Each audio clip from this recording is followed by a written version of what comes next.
Thank you. Thank you very much, our fellow patriots. I come with tears and a burdened heart this day before you. That as I understand, this great land, this great nation was attacked. It was attacked by a foreign entity that was not those of our birthplace. You see, in my day, those that attacked us in Boston were our fellow citizens. Who attacked America 10 years ago were those who my young friend Thomas Jefferson defeated. I want to remind you of this true and historical fact of Mr. Jefferson. The only reason that he invited the Mohammedan to the White House was because our great Navy and Marines defeated them in Tripoli and other shores where they were pirates and destroyers of our commerce. They did not come as equals. They did come as friends. They came as a conquered foe. So I want to set that fact and truth correct for you. That the invitation that I understand in your day was as a common friend to have dinner at the White House, and said that Mr. Jefferson did the same. The fact of the matter is quite different, and you need to know that truth.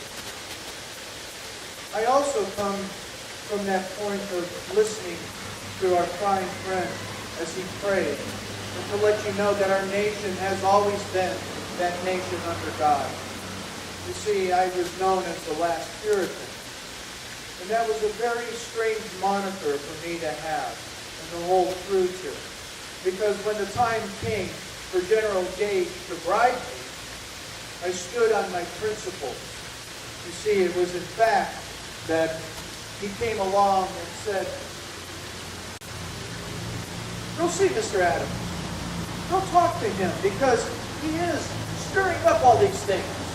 He's trying to take and cause all this trouble. Go see if we can persuade him with money. Go see if we can persuade him with honor." And I stood firm and said, "No. Liberty. Liberty is what we stand firm on. It is that principle that we hold true." And so that was set forth by the fact across all of the colonies. And that there was a great thing happening. It was called the First Great Awakening. You see, there were many a preacher that would stand firm on liberty from their pulpits. They understood that the first source of liberty was the liberty in Christ. And that's what they were willing to say from the pulpit. Call evil, evil, and set truth to truth. I understand now, in this day, as I've had the occasion to travel across this fine land, that has somewhat changed. And from what this young gentleman did earlier, in talking about what this Tea Party movement is, and trust me, I know about the Tea Party. I was the instigator for that. And the interesting thing about that is that now evil is being called good. Truth is being called lie. My friend, we must hear from the pulpits, the black-robed ministers again, that truth is truth and evil is evil. And there must be a third great awakening in this nation so we can coalesce the people again to stand firm in our beliefs of liberty. Because that's what happened with the colonies, is we coalesced under that first great awakening. And we understood what it meant to press forward in liberty. And that's why my friends out of Connecticut, their battle cry, do you know what the battle cry was out of Connecticut? Does anyone know? It was, "No king but King Jesus." No king but King Jesus. Isn't that interesting? That the Minutemen out of Connecticut would have something like that to say. My goodness. What a way to go to war. Now the times have changed as I look around, and as we founders have sat and wondered what has happened to America. You mentioned, good sir, that we would not recognize it, but yet my cousin John, he has such a wisdom that was given to him.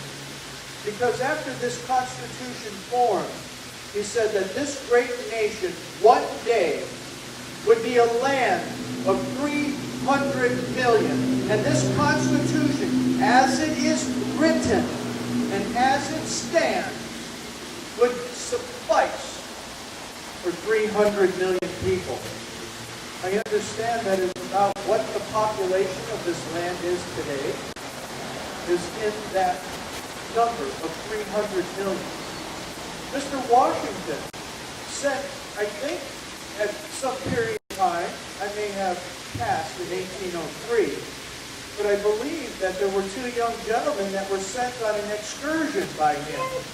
Are we not standing in a place that they passed through? Is this correct? And what time frame was that, sir, or lady, that they came through this place? Was that in, what was that, 1805? 1804 or 5, about a year or two after I passed, that they came through this land. And I believe that their names are according to these towns of Lewiston and Clarkston. Amazing.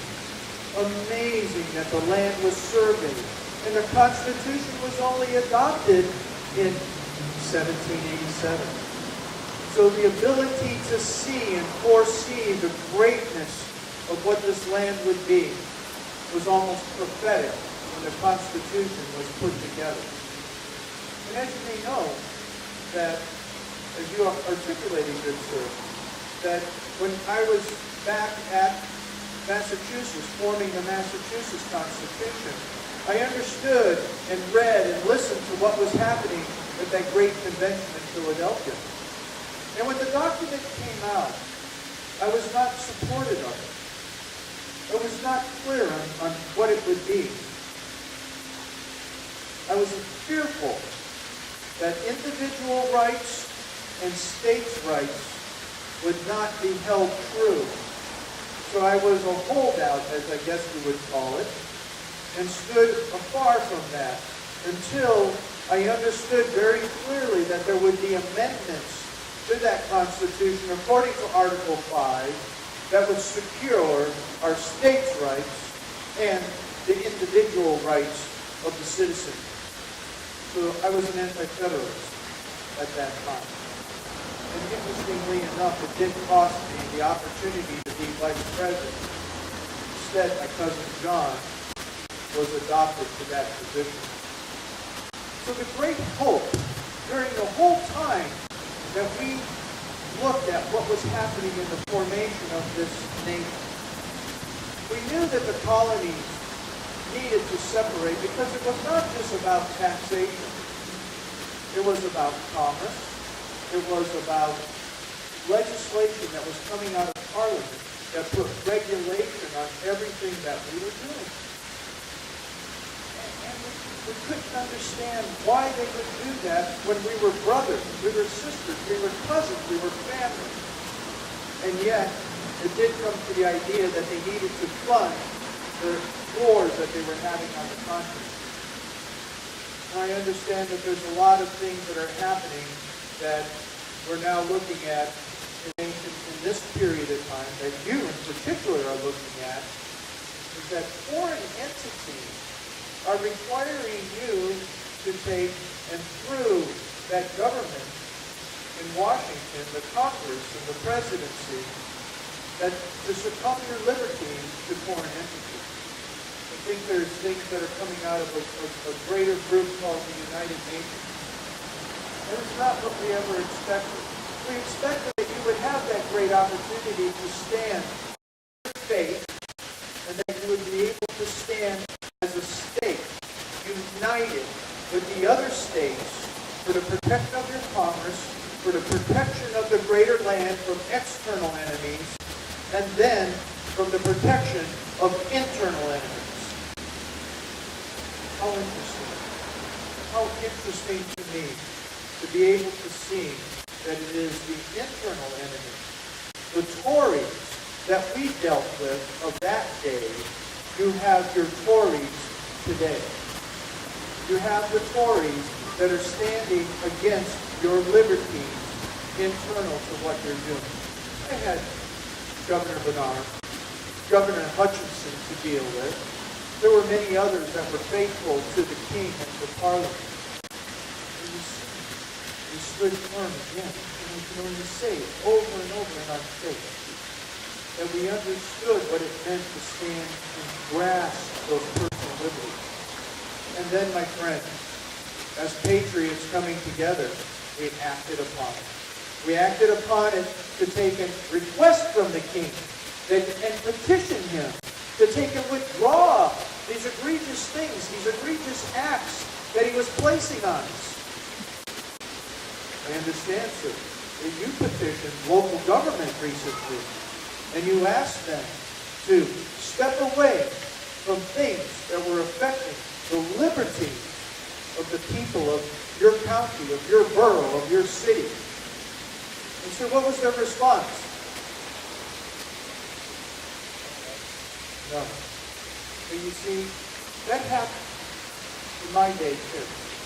One of the interesting things is that when we started standing against Great Britain, and myself and then Mr. Hancock would take and stand very firm and become predominant in what we were doing, out on the edge, if you will, that they actually sent in 2 battalions. And in England and in Parliament, they were called the Samuel Adams Battalions. It was the 19th and the 29th. And the things that we did was with the people said, no, you cannot come in and quarter in our town. You cannot come in and abuse our families. You cannot come in and expect us to pay for these people, these soldiers, to invade our city.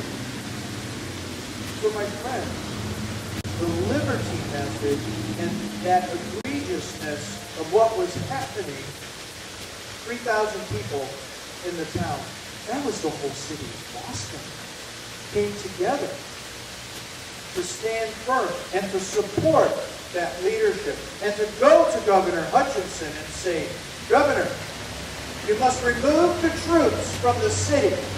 They must go.